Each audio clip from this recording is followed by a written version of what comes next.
Modi exposed episode 6 ಪ್ರಜಾಪ್ರಭುತ್ವದ ಕಗ್ಗೊಲೆ, ಗೋಧಿ media ಮತ್ತು ಸಾಂವಿಧಾನಿಕ ಸಂಸ್ಥೆಗಳ ಹೈಜಾಕ್. ನಮಸ್ಕಾರ ಗೆಳೆಯರೇ, ಫಸ್ಟ್ ಕನ್ನಡಕ್ಕೆ ಸ್ವಾಗತ. ಇದು ಎಡಿಟರ್ ಸ್ಪೆಷಲ್.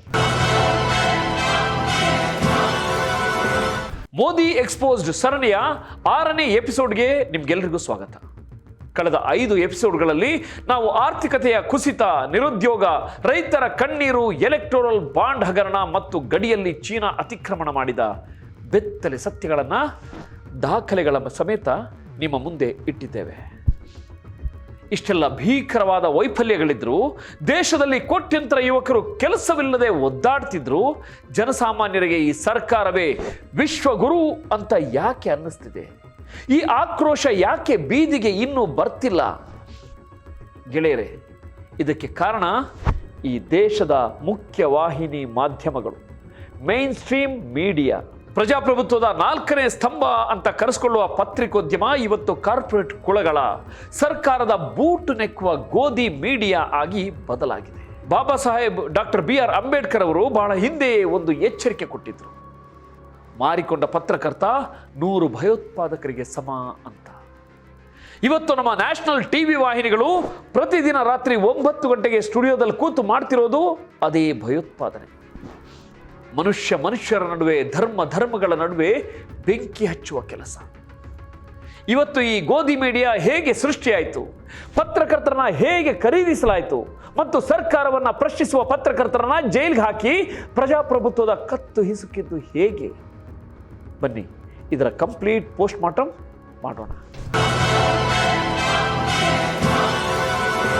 ಒಂದು ದೇಶದಲ್ಲಿ ಪ್ರಜಾಪ್ರಭುತ್ವ ಎಷ್ಟು ಜೀವಂತವಾಗಿದೆ ಅನ್ನೋದನ್ನು ಅಳೆಯೋದು ಆ ದೇಶದ ಮಾಧ್ಯಮಗಳಿಗೆ ಎಷ್ಟು ಸ್ವಾತಂತ್ರ್ಯ ಇದೆ ಅನ್ನೋದರ ಆಧಾರದ ಮೇಲೆ. ರಿಪೋರ್ಟರ್ಸ್ ವಿತೌಟ್ ಬಾರ್ಡರ್ಸ್ ಅನ್ನೋ ಜಾಗತಿಕ ಸಂಸ್ಥೆ ಬಿಡುಗಡೆ ಮಾಡಿದ ವಿಶ್ವ ಪತ್ರಿಕಾ ಸ್ವಾತಂತ್ರ್ಯ ಸೂಚ್ಯಂಕ 2023 ಅಂದರೆ ಪ್ರೆಸ್ ಫ್ರೀಡಮ್ ಇಂಡೆಕ್ಸ್ರ ವರದಿ ನೋಡಿ. ಒಟ್ಟು 180 ದೇಶಗಳ ಪಟ್ಟಿಯಲ್ಲಿ ನಮ್ಮ ವಿಶ್ವಗುರು ಭಾರತದ ಸ್ಥಾನ ಎಷ್ಟನೇದು ಗೊತ್ತಾ? 161ನೇ ಸ್ಥಾನ. ಅಂದರೆ ಭಯೋತ್ಪಾದಕರ ಕೈಯಲ್ಲಿರುವ ಅಫ್ಘಾನಿಸ್ತಾನ ಮತ್ತು ಮಿಲಿಟರಿ ಆಡಳಿತದಂತಿರುವ ಪಾಕಿಸ್ತಾನಗಿಂತಲೂ ನಮ್ಮ ದೇಶದ ಪತ್ರಿಕಾ ಸ್ವಾತಂತ್ರ್ಯ ಕಳಪೆಯಾಗಿದೆ. 2014ರಲ್ಲಿ 140ರ ಆಸುಪಾಸಿನಲ್ಲಿದ್ದ ನಮ್ಮ ರ್ಯಾಂಕ್ ಈ 10 ವರ್ಷಗಳಲ್ಲಿ 161ಕ್ಕೆ ಕುಸಿದು ಪಾತಾಳ ಸೇರಿದೆ. ಇದಕ್ಕೆ ಕಾರಣ ಏನು ಗೊತ್ತಾ? ಸರ್ಕಾರವನ್ನು ಪ್ರಶ್ನಿಸುವ ಪತ್ರಕರ್ತರ ಮೇಲೆ UAPA ಉಗ್ರ ನಿಗ್ರಹ ಕಾಯ್ದೆ, ದೇಶದ್ರೋಹ ಸೆಡಿಷನ್ ದಂತಹ ಕರಾಳ ಕಾನೂನುಗಳನ್ನು ಹಾಕಿ ಜೈಲಿಗಟ್ಟಿದ್ದು. ಉತ್ತರ ಪ್ರದೇಶದಲ್ಲಿ ದಲಿತ ಹೆಣ್ಣು ಮಗಳ ಅತ್ಯಾಚಾರದ ರಿಪೋರ್ಟ್ ಮಾಡಲು ಹೋದ ಸಿದ್ದಿಕ್ ಕಪ್ಪನ್ ಅನ್ನೋ ಪತ್ರಕರ್ತರನ್ನ 2 ವರ್ಷಗಳಿಗೂ ಹೆಚ್ಚು ಕಾಲ ಉಗ್ರನಂತೆ ಜೈಲಿನಲ್ಲಿ ಕೊಳೆಯುವಂತೆ ಮಾಡಿದ್ರು. ಇದು ವಾಸ್ತವ ಸ್ನೇಹಿತರೆ. ಸರಿ, ಪ್ರಶ್ನಿಸುವವರನ್ನ ಜೈಲಿಗೆ ಹಾಕಿದ್ರು, ಆದರೆ ಉಳಿದ ನ್ಯೂಸ್ ಚಾನೆಲ್ಗಳು ಯಾಕೆ ಸರ್ಕಾರದ ಗುಲಾಮರಾದವು? ಇಲ್ಲಿ ಬರುತ್ತೆ ಅಸಲಿ ಕಾರ್ಪೊರೇಟ್ ಗೇಮ್. ಭಾರತದ ಟಿವಿ ಮಾಧ್ಯಮಗಳನ್ನ ಇವತ್ತು ಯಾರು ನಿಯಂತ್ರಿಸುತ್ತಿದ್ದಾರೆ ಗೊತ್ತಾ ನಿಮಗೆ? ಕೇವಲ 2 ಬಿಲಿಯನೇರ್ಗಳು, ಮುಖೇಶ್ ಅಂಬಾನಿ ಮತ್ತು ಗೌತಮ್ ಅದಾನಿ. ಮುಖೇಶ್ ಅಂಬಾನಿಯವರ ರಿಲಯನ್ಸ್ ಕಂಪನಿ ಇವತ್ತು ನೆಟ್ವರ್ಕ್ 18 ಅನ್ನ ಕೊಂಡುಕೊಂಡಿದೆ.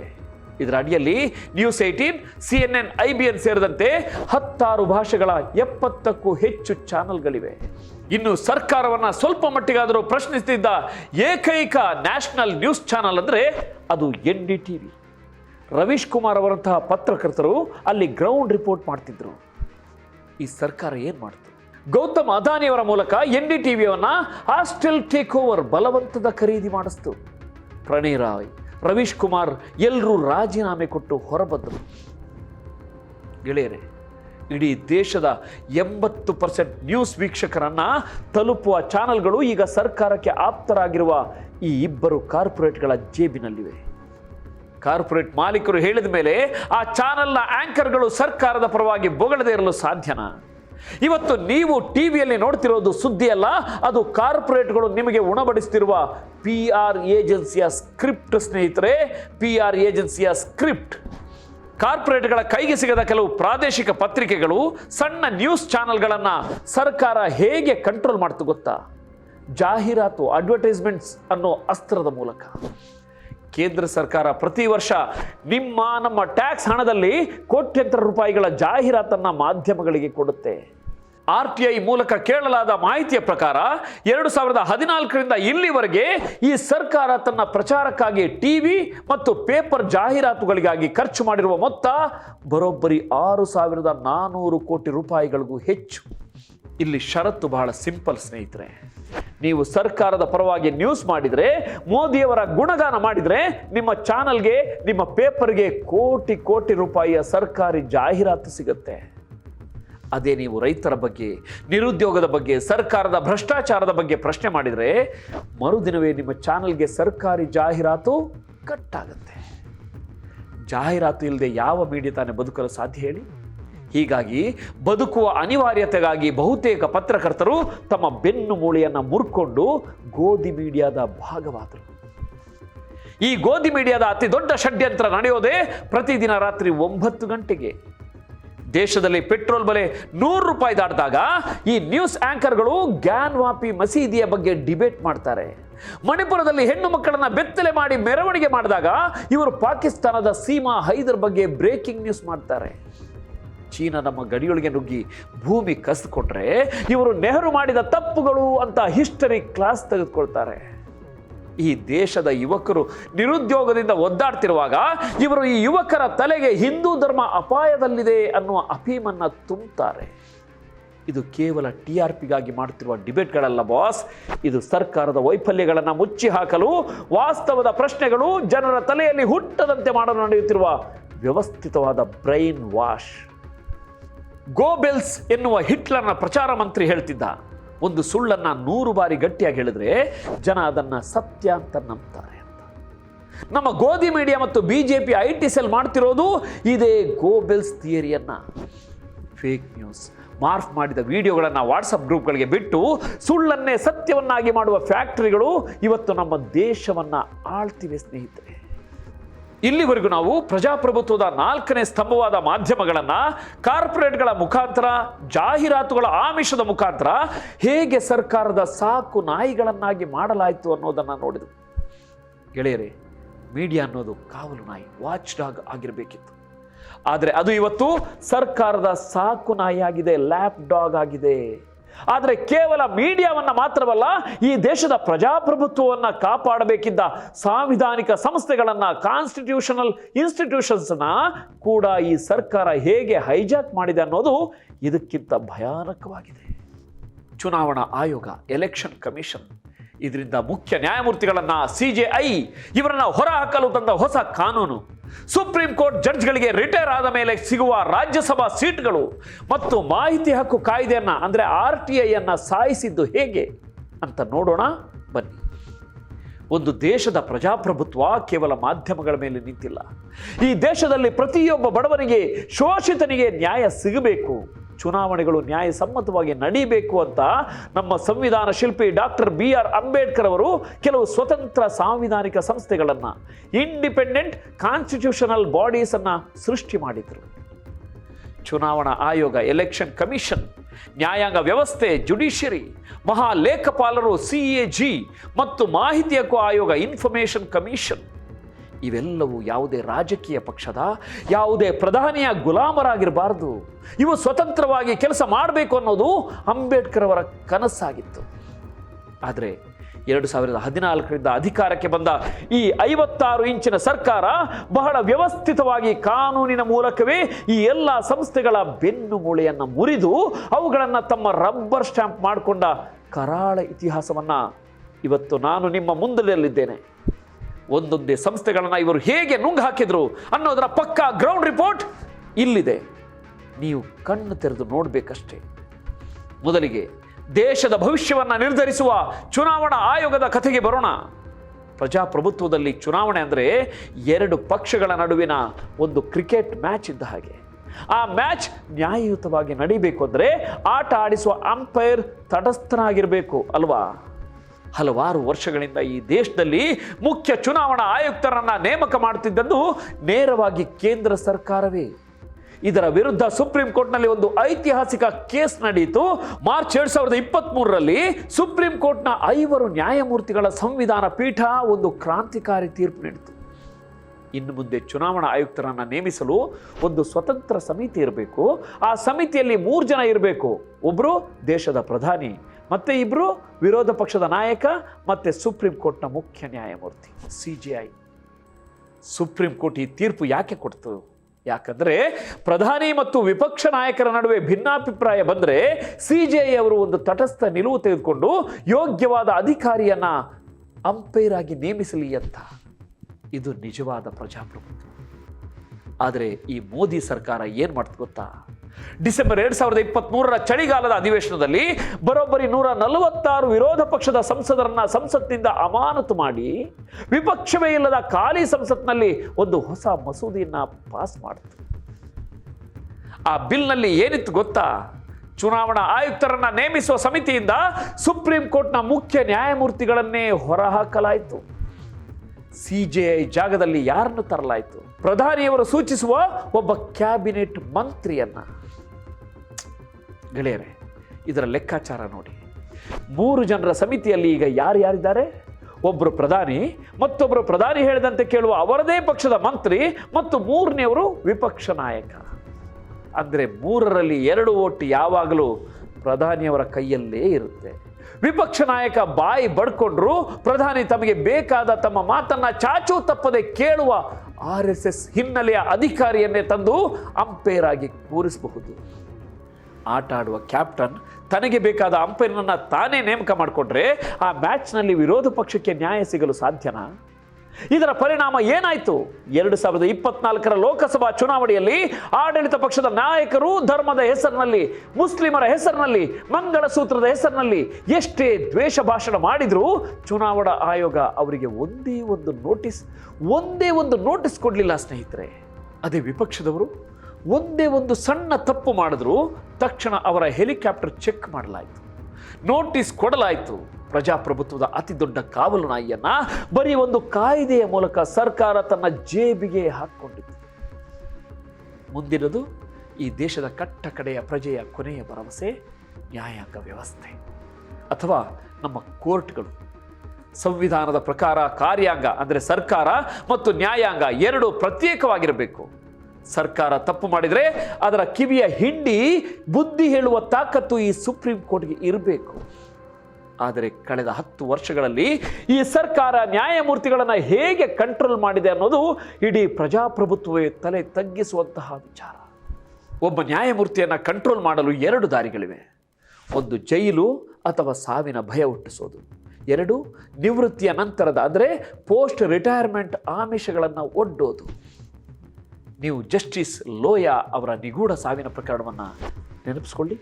ಅಮಿತ್ ಶಾ ಅವರ ಹೆಸರಿದ್ದ ಸೊಹರಾಬುದ್ದೀನ್ ಎನ್ಕೌಂಟರ್ ಕೇಸ್ ವಿಚಾರಣೆ ನಡೆಸಿದ್ದ ಜಸ್ಟಿಸ್ ಲೋಯಾ ಇದ್ದಕ್ಕಿದ್ದಂತೆ ಅನುಮಾನಾಸ್ಪದವಾಗಿ ಸಾಯ್ತಾರೆ. ಆ ಸಾವಿನ ಸುತ್ತ ಎಷ್ಟೋ ಪ್ರಶ್ನೆಗಳಿದ್ರು ಸರ್ಕಾರ ಅದರ ಬಗ್ಗೆ ಒಂದೇ ಒಂದು ಸ್ವತಂತ್ರ ತನಿಖೆಗೂ ಅವಕಾಶ ಕೊಡಲಿಲ್ಲ.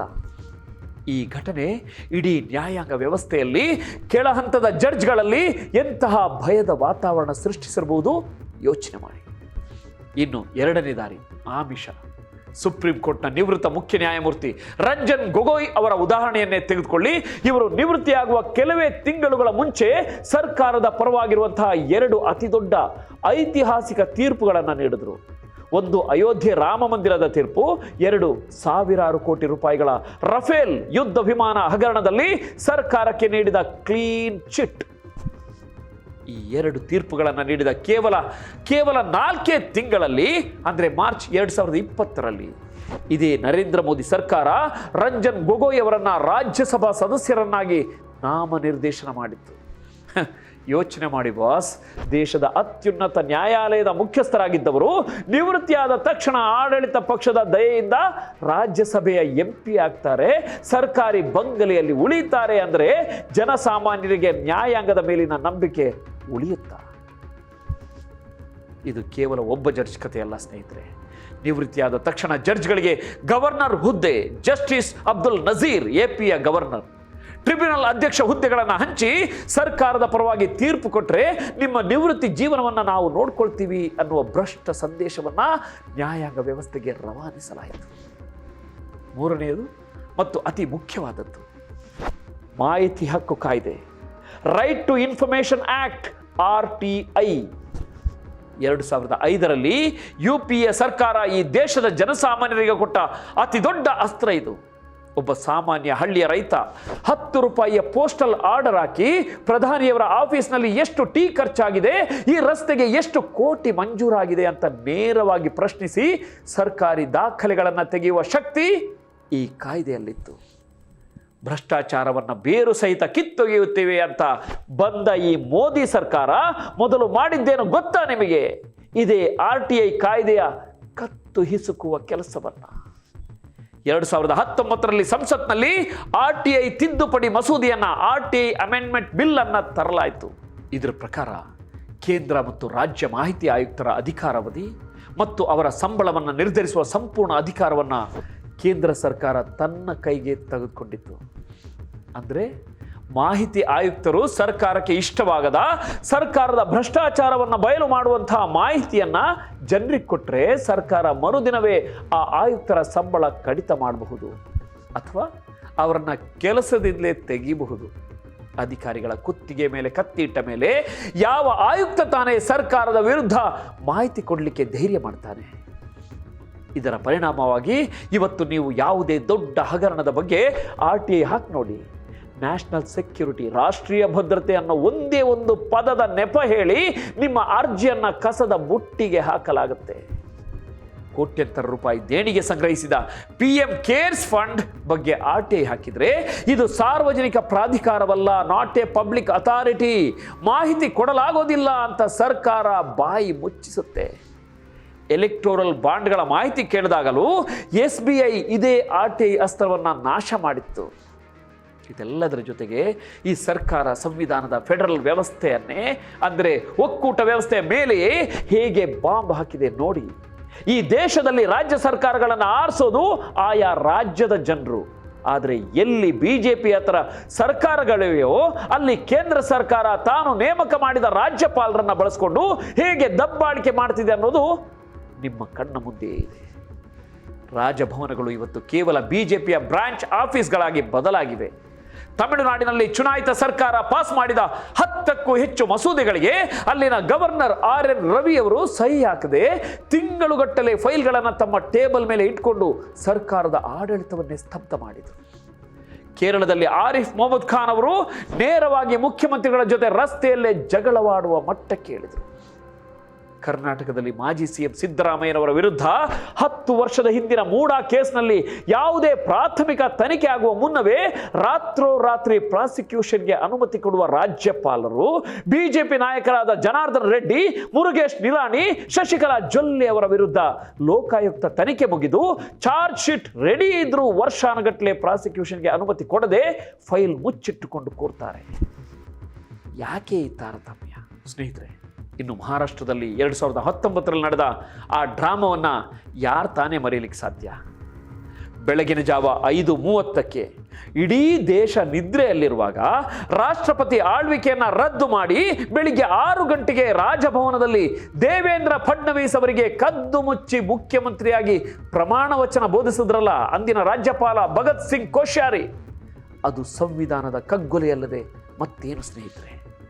ಒಬ್ಬ ಚುನಾಯಿತ ಮುಖ್ಯಮಂತ್ರಿಯನ್ನ ಅಧಿಕಾರದಿಂದ ಕೆಳಗಿಳಿಸಲು, ಶಾಸಕರನ್ನ ಖರೀದಿಸಲು ಈ ರಾಜ್ಯಪಾಲ ಹುದ್ದೆಯನ್ನು ಅದೆಷ್ಟು ನೀಚವಾಗಿ ಬಳಸಿಕೊಳ್ಳಾಯಿತು ಅನ್ನೋದಕ್ಕೆ ಈ 10 ವರ್ಷಗಳು ಸಾಕ್ಷಿಯಾಗಿವೆ.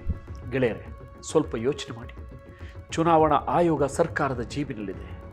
ನ್ಯಾಯಮೂರ್ತಿಗಳಿಗೆ ನಿವೃತ್ತಿಯ ನಂತರದ ಆಮಿಷಗಳಿವೆ. ವಿರೋಧ ಪಕ್ಷಗಳ ಕತ್ತು ಹಿಸುಗಲು ಜಾರಿ ನಿರ್ದೇಶನಾಲಯ ED ಮತ್ತು CBIಗಳ ದುರ್ಬಳಕೆ ಆಗ್ತಿದೆ. ರಾಜ್ಯ ಸರ್ಕಾರಗಳನ್ನು ಅಸ್ಥಿರಗೊಳಿಸಲು ಗವರ್ನರ್ಗಳಿದ್ದಾರೆ ಮತ್ತು ಮಾಹಿತಿ ಕೇಳಿದರೆ RTI ಕಾಯ್ದೆಯನ್ನೇ ಸಾಯಿಸಲಾಗಿದೆ. ಇನ್ನು ಸತ್ಯವನ್ನ ಜನರಿಗೆ ತಲುಪಿಸಬೇಕಾದ 90% ನ್ಯೂಸ್ ಚಾನೆಲ್ಗಳು ಕಾರ್ಪೊರೇಟ್ಗಳ ಕೈಗೊಂಬೆಗಳಾಗಿ ಸರ್ಕಾರದ ಭಜನೆ ಮಾಡ್ತಿವೆ. ಇಷ್ಟೆಲ್ಲ ಆದಮೇಲೆ ಈ ದೇಶದಲ್ಲಿ ಜನಸಾಮಾನ್ಯನಿಗೆ ನ್ಯಾಯ ಸಿಗೋದು ಎಲ್ಲಿಂದ? ವಾಸ್ತವದ ಸತ್ಯ ನಿಮಗೆ ತಿಳಿಯೋದು ಹೇಗೆ? ಈ ವ್ಯವಸ್ಥೆಯನ್ನು ನೋಡಿದಾಗ ನನಗನ್ಸೋದು ಒಂದೇ. ಬಾಬಾ ಸಾಹೇಬ್ ಅಂಬೇಡ್ಕರ್ ಅವರು ಒಂದು ಮಾತು ಹೇಳಿದರು, ಸಂವಿಧಾನ ಎಷ್ಟೇ ಒಳ್ಳೆಯದಾಗಿದ್ದರೂ ಅದನ್ನು ಜಾರಿಗೆ ತರುವವರು ಕೆಟ್ಟವರಾಗಿದ್ದರೆ ಆ ಸಂವಿಧಾನವು ಕೆಟ್ಟದ್ದಾಗಿಯೇ ಪರಿಣಮಿಸುತ್ತೆ ಅಂತ. ಇವತ್ತು ನಮ್ಮ ದೇಶದಲ್ಲಿ ನಡೀತಿರೋದು ಇದೇ. ಮೋದಿ ಎಕ್ಸ್ಪೋಸ್ಡ್ ಸರಣಿಯ ಈ 6ನೇ ಎಪಿಸೋಡ್ ನಿಮಗೆ ಪ್ರಜಾಪ್ರಭುತ್ವದ ಮೇಲಾಗಿರುವ ಈ ಕಣ್ಣಿಗೆ ಕಾಣದ ಸರ್ಜಿಕಲ್ ಸ್ಟ್ರೈಕ್ನ ಸಂಪೂರ್ಣ ಚಿತ್ರಣವನ್ನು ಕಟ್ಟಿಕೊಟ್ಟಿದೆ ಅಂತ ನಾನು ನಂಬಿದ್ದೇನೆ. ಈ ವಿಡಿಯೋವನ್ನು, ಈ ಸತ್ಯವನ್ನು ಪ್ರತಿಯೊಬ್ಬ ಭಾರತೀಯನಿಗೂ ತಲುಪಿಸುವ ಜವಾಬ್ದಾರಿ ನಿಮ್ಮದು ಸ್ನೇಹಿತರೆ. ವಿಡಿಯೋವನ್ನು ಶೇರ್ ಮಾಡಿ, ಸತ್ಯದ ಪರ ನಿಲ್ಲಿ. ಸತ್ಯಮೇವ ಜಯತೆ.